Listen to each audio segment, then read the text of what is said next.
कभी आप हॉस्पिटल जरूर गए होंगे या फिर आपके रिश्तेदार या फिर फैमिली मेंबर हॉस्पिटल जरूर गए होंगे। वैसे ये बात आपको बड़ी अजीब लग रही होगी कि मैं ऐसे क्यों कह रहा हूँ। ऐसा कोई बंदा नहीं होता जो अपनी लाइफ में कभी हॉस्पिटल नहीं गया हो, ये तो कॉमन सेंस की बात है। लेकिन यहाँ पर एक बड़ा लॉजिक छुपा है और इस वीडियो के हिसाब से देखें तो ये अपने आप में एक बड़ा क्वेश्चन है। जरा सोचिए, हॉस्पिटल जाने की बजाय आप पर किसी का चमत्कार हो जाए, क्यों ना आपको हॉस्पिटल जाने की जरूरत ही ना पड़े, सिर्फ एक मंत्र से सब कुछ गायब हो जाए, सिर्फ आपको एक आशीर्वाद देना है, आपका सब कुछ ठीक हो जाए।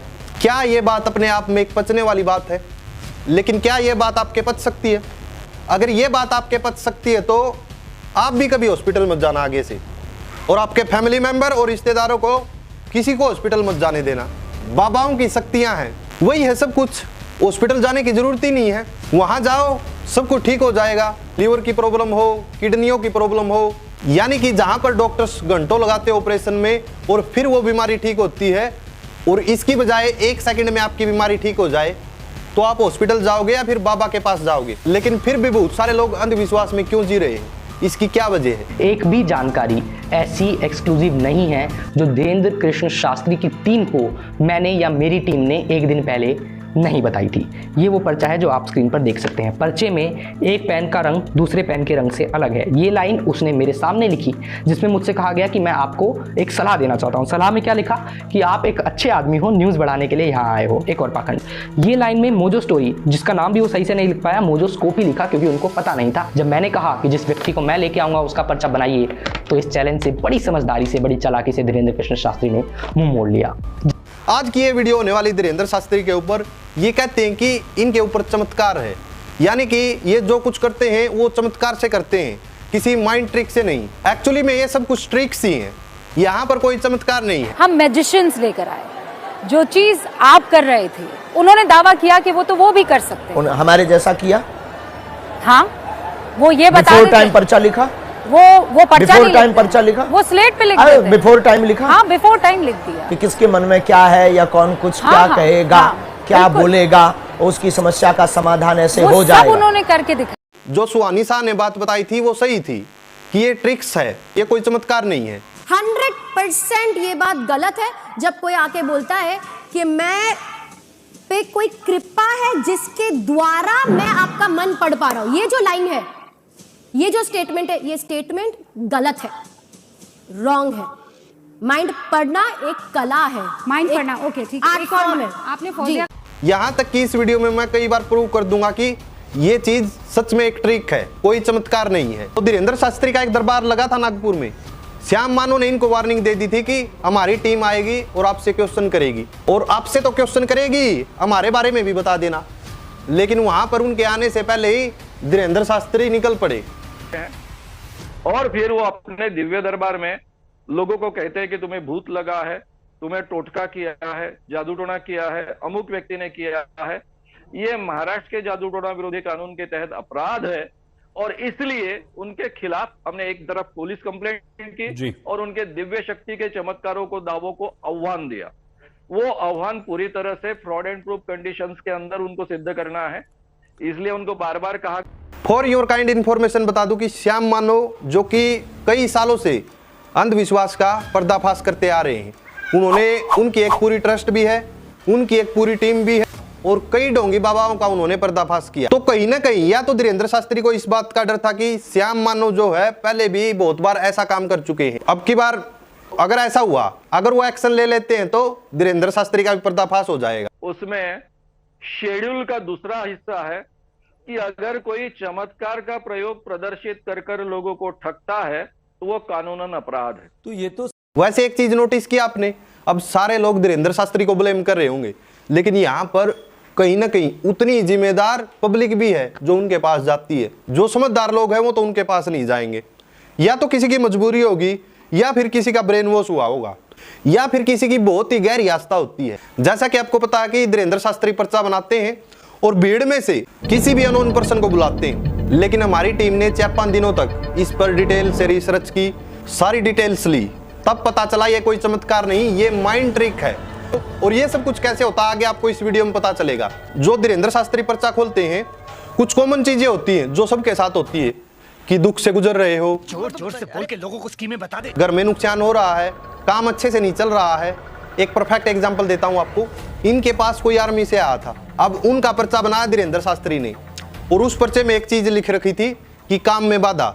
लेकिन जब धीरेन्द्र शास्त्री को पता चला कि सामने वाला तो आर्मी में है, वो चीज उन्होंने जानबूझ के बोली नहीं, हालांकि उन्होंने पर्चे में लिख रखी थी कि काम में बाधा, क्योंकि धीरेन्द्र शास्त्री को पता चल गया कि सामने वाला तो आर्मी में है। आर्मी में ड्यूटी करते हैं, इस समय जम्मू में हम पोस्टेड हैं इस समय। काम में बाधा कैसे बन सकती है? काम में बाधा तो तब जो कोई जॉब पे नहीं हो, अब वो तो ऑलरेडी सेटल है, उसके क्या काम में बाधा बनेगी? उसको तो ड्यूटी करनी है। अब काम में बाधा या तो कोई व्यापार करता हो, या कोई छोटा मोटा बिजनेस करता हो, या फिर कोई छोटी मोटी दुकान खोल रखी हो। तो इस तरीके से बाबा जी लोगों के दिमाग के साथ खेलते हैं। अगर वहीं कोई और बंदा होता जो कि किसी जॉब पर नहीं होता, तो उनके सामने जरूर बोलते कि काम में बाधा। ये जो मैंने आर्मी वाले का एग्जांपल दिया है कि अननोन लोगों को, यानी कि किसी को भीड़ में से बुलाते हैं जिसके बारे में ऑलरेडी कुछ फिक्स नहीं होता। अब फिक्स क्या है वो आपको इसी वीडियो में आगे पता चलेगा कि जो लोग फिक्स होते हैं वो अलग होते हैं, फिक्सिंग होती है पहले से, वो चीज़ भी अभी आपको आगे बताएंगे। और जिनके साथ फिक्सिंग नहीं होती, सीधा बुलाया जाता किसी को भी, आ जाओ, तो तब उसकी बॉडी लैंग्वेज देखकर तुरंत ही पर्चा खोला जाता है। और उस पर्चे में बहुत ही कॉमन वर्ड्स होते हैं, जैसे कि मैंने पहले भी बताया था, आदमी के दुख दर्द, काम नहीं चल रहा है, आपके ऊपर संकट छाया हुआ है, और धीरे धीरे करके उससे पूछने लगते हैं फिर सारी बातें कि आप क्या करते हो। हालांकि सभी से नहीं पूछते ये बातें कि आप क्या करते हो। जब उनकी ट्रिक सक्सेसफुल नहीं हो पाती, तभी वो धीरे धीरे करके सामने वाले से पूछने की कोशिश करते हैं। ये तो था अननोन लोगों से, किसी को भी भीड़ में से बुला लिया। अब बात करते हैं कि बाकी जो सब लोग हैं ना, जो आते हैं माथा पीटते हैं कि गुरुजी ऐसे हो गया। आपने ये भी नोटिस किया होगा कि एक बंदे की वीडियो बहुत बार वायरल हुई कि वो बंदा बार बार जा रहा था दरबार में और बाबा जी जानबूझकर उसी का नाम ले रहे थे। अब उसी का नाम क्यों ले रहे थे? क्योंकि वो सब कुछ पहले से ही फिक्स होता है कि कोई बाबा की जान पहचान का आएगा। एक वो जो अविनाश, एक लाल टी शर्ट वाला, एक जो बालक यहाँ खड़ा होगा, इसको तो हाँ, इसको पकड़ के बुलवाओ जहां भी हो। अरे गुंडाई है कहते हैं। ये सब कुछ होती फिक्सिंग। अब तीसरी सबसे बड़ी चीज कि जिन लोगों का पता हो पहले से बाबा जी को कि ये लोग कल को दरबार में आएंगे, उनके बारे में कैसे न कैसे करके पता किया जाता है पहले से ही। अब चाहे सोशल मीडिया के थ्रू उनके बारे में पता लगाएं, कहाँ से है, किस चीज में इंटरेस्ट है, कैसे भी वो पता लगाएं, लेकिन बाबा पहले से ही पता लगा लेते हैं कि ये बंदा दरबार में आएगा, और इसके बारे में फुल डिटेल निकाल कर दे दो मेरे को, चाहे कैसे भी निकालो आप। उसके बाद बाबा जी की टीम एक्शन लेती है और उसकी डिटेल्स निकलवा लेती है। कल को जो आएगा बंदा, बाबा जी बुलाएंगे, आ जाओ आ जाओ। तो ये था पहले से फिक्स। अब बहुत सारे लोग ये कहेंगे कि नहीं नहीं नहीं, बहुत सारे अननोन लोगों को भी देखा है। अननोन लोगों वाला एग्जाम्पल मैं दे चुका हूँ पहले ही कि जो आर्मी से बंदा आया था वो अननोन ही था, एक प्रकार से उसको वैसे ही उठा था कि आ जाओ। जो अननोन लोग आते हैं उनके लिए अलग ट्रिक अपनाई जाती है। जो फिक्स होते हैं वो पहले से ही पता होता बाबा जी को, तो ये तो बाबा जी के ऊपर डिपेंड है किसको बुलाएंगे और किसको नहीं। लेकिन सबसे बड़ी हैरानी की बात यह है कि आखिर लोग क्यों जाते हैं वहां पर। देखिए, तीन तरीके के लोग जाते हैं। एक तो जिनकी आस्था ही कुछ ज्यादा हो, तो जहां पर विश्वास होगा इंसान वहां पर जरूर जाएगा। दूसरी जो चीज है, किसी की मजबूरी। मजबूरी कौन सी हो सकती है? अगर कोई बीमार हो ज्यादा ही, शरीर के किसी अंग में प्रॉब्लम हो, ये हो गई उसकी मजबूरी। हालांकि उसकी आस्था नहीं है, वो मजबूरी है।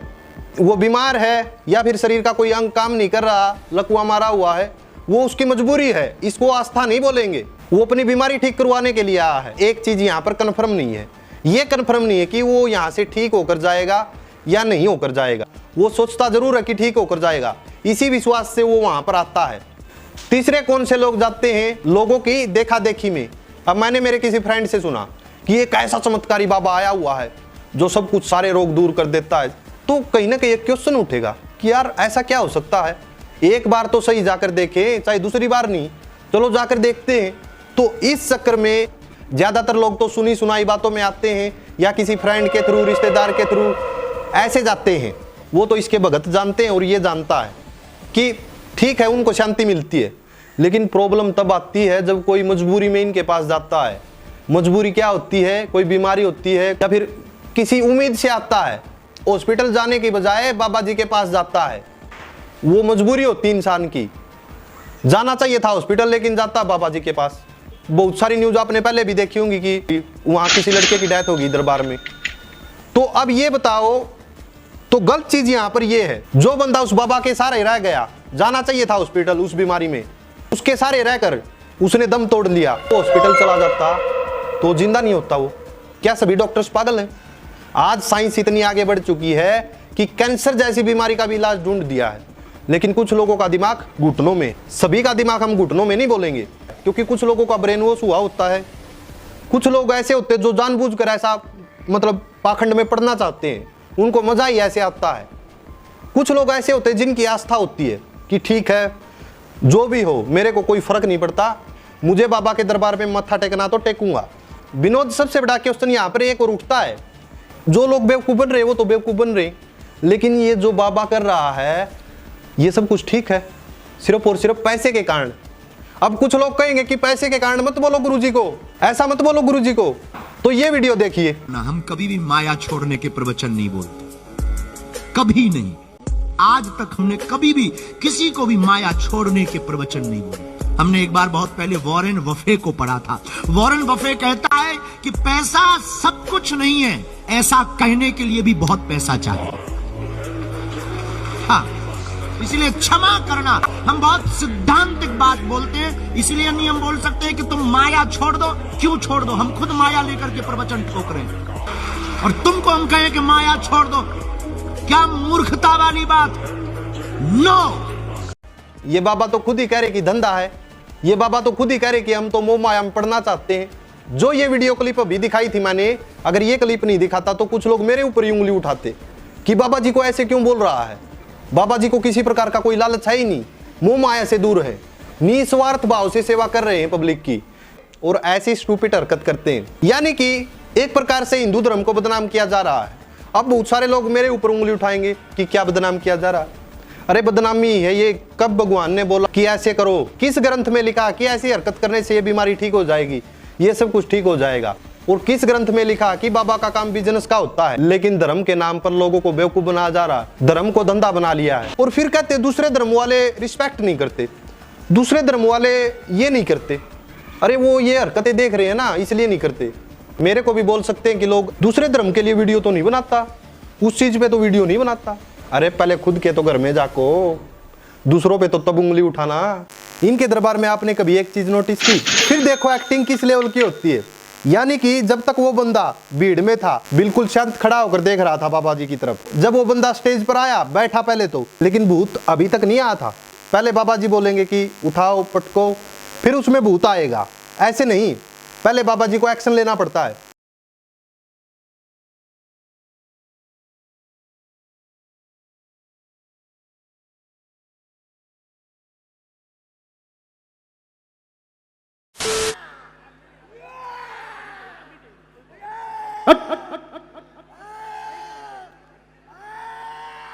बराबर मार। अरे राक्षस, भगो एक लोग एक तरफ पटो। नाला घर वालों को किया उतना मार, फेंको नालायक, और मारो इसे। भूत को कहना पड़ता है कि इसमें आ, तब भूत आता है, वरना उससे पहले तो वो ठीक ठाक बैठा था। तो ये देखिए आप किस तरीके की एक्टिंग की जा रही है। अरे बाबा जी इसमें पहले तो भूत नहीं था, क्यों आप इनसे एक्टिंग करवा रहे हो? जब आप कहोगे कि उठाकर पटको इसको, तब इसमें भूत आ जाएगा, और उससे पहले तो ये ठीक था। ऐसे ही एक और आदमी आता स्टेज पर, पहले वो भी ठीक था, सब कुछ ठीक था, लेकिन जैसे ही बाबा जी ने एक्शन लिया तो एक्टिंग शुरू, लाइट कैमरा एक्शन। तो अभी तक ये देखो यहाँ पर शांत बैठा है, इसमें कोई भी भूत नहीं आया है, और बाबा जी एक्शन लेंगे फिर इसके अंदर भूत आएगा। आप खुद देखो।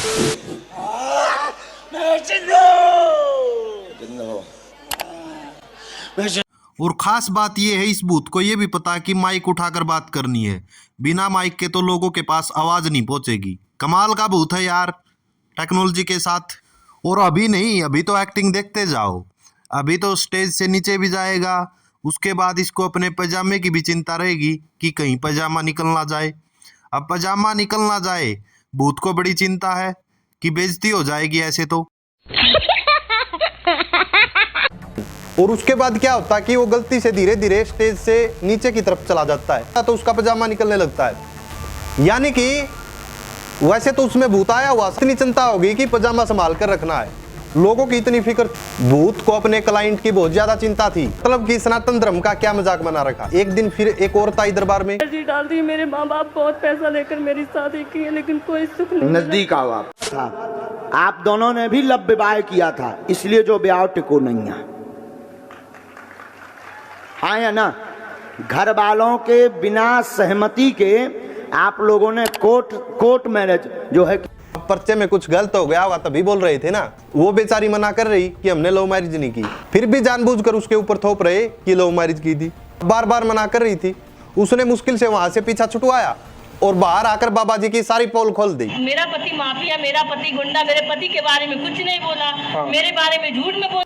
यानी कि बहुत बार ऐसा होता कि बाबा जी पर्चे को गलत करते हैं, बाबा जी की बात सच नहीं निकलती, लेकिन जो लोग उनके पास आते हैं उसी के ऊपर इल्जाम लगा देते हैं। बाबा जी खुद की बात को सही साबित करने के लिए जो पर्चे के अंदर लिखी हुई है जानबूझकर उनसे यहाँ भरवाने की कोशिश करते हैं। और ऐसे बहुत सारे भगत भी गए थे, सिर्फ और सिर्फ डर के मारे झूठ स्वीकार कर लिया कि भगवान है, ये तो गलत बोल ही नहीं सकते, हम ही झूठे हो सकते हैं। एक और एग्जाम्पल देता हूं मैं। एक बंदा आया हुआ था बाबा जी के दरबार में, वो बंदा हानि भर रहा था। इसके बाद बाबा जी उसको थ्रेट देते हैं कि ऐसे कर देंगे, वो कर देंगे, तुम्हारे घर में आकर ये कर सकते हैं, ऐसा वो कर सकते हैं। तुम 2 कौड़ी के पढ़े लिखे हो और तुम्हें कई, रुको, अब हमारी सुनोगे, तुम नहीं बोलोगे, सुन लिया तुम्हारा, बहुत नाटक देख लिया। और तुम जो बातें बोलते हो होशियार बने रहते हो अपनी टीम में कि हम बहुत ब्रिलियंट हैं, हम ये कर लेंगे, वो कर लेंगे। बागेश्वर धाम में मत फंसना, नहीं तो जो घर बसा हुआ है, हम ऐसे कांड भी जानते हैं, जो तुम्हारे कांड हैं वो भी जानते हैं, तो तुम्हारे घर में तांडव मचवा देंगे।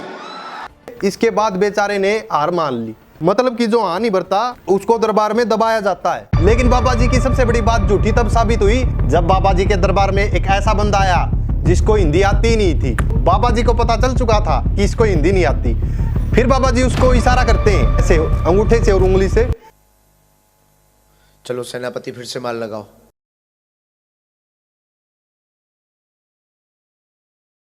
बार बार उसको इशारा करते हैं, लेकिन फिर भी उसके अंदर का भूत नहीं जाग रहा। अब इस बात से ही समझ जाओ आप लोग कितने अंधविश्वास में पागल हो चुके हैं। यानी कि जिन लोगों को हिंदी आती है उन लोगों के ऊपर तो बाबा जी का चमत्कार काम कर जाता है, लेकिन जिन लोगों को हिंदी नहीं आती बाबा जी का चमत्कार वहां पर काम नहीं करता।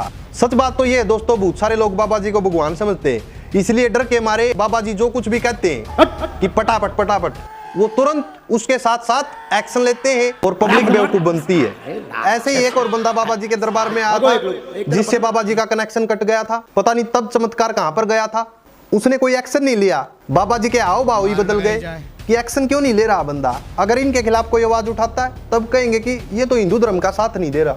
अब ये कौन सा अच्छा काम कर रहा है। जिन लोगों को हॉस्पिटल जाना चाहिए था वो मजबूरी में यहाँ पर आते हैं और कई बार तो लोगों की डेथ भी हो जाती है हॉस्पिटल टाइम पर ना पहुंचने के कारण, क्योंकि जो बंदा दरबार में पहुंच गया अब वो तो हॉस्पिटल जाएगा नहीं। फिर मेरा बाबा जी को चैलेंज है, अगर आप में ऐसा ही चमत्कार है, मारो मारो मुझे मारो मारो, नहीं हॉस्पिटल क्यों नहीं बंद करवा देते, क्यों ना सभी लोगों का आप ही इलाज कर दो। अगर आप में इतनी शक्ति है, बॉर्डर पर जो जवान शहीद होते हैं उनको क्यों नहीं बचा लेते आप। फिर क्या जरूरत बॉर्डर पर गोलियां खाने की। अगर आप में इतनी शक्ति है, 16 महीने से मणिपुर जल रहा था, बाबा जी ने अपने चमत्कार से मणिपुर में हो रही हिंसा को क्यों नहीं शांत किया। तो वही बात होगी ना, जो लोग एजुकेटेड हैं, समझदार हैं, वो लोग इस तरीके के पाखंडपन में नहीं पड़ते। ये जो इंटरनेट के बाबा हैं आपको कब दिखे, ज्यादा से ज्यादा 1-2 साल से ही। अब इन्होंने बना लिया ट्रेंड बाबाओं ने कि इंस्टा पर रील अपलोड करो, यूट्यूब पर वीडियो में आएंगे। और सच बात तो ये है, इसके दरबार में पहले से ज्यादा लोग तब जाने लगे हैं जब इसकी वीडियो इंटरनेट पर वायरल होने लगी।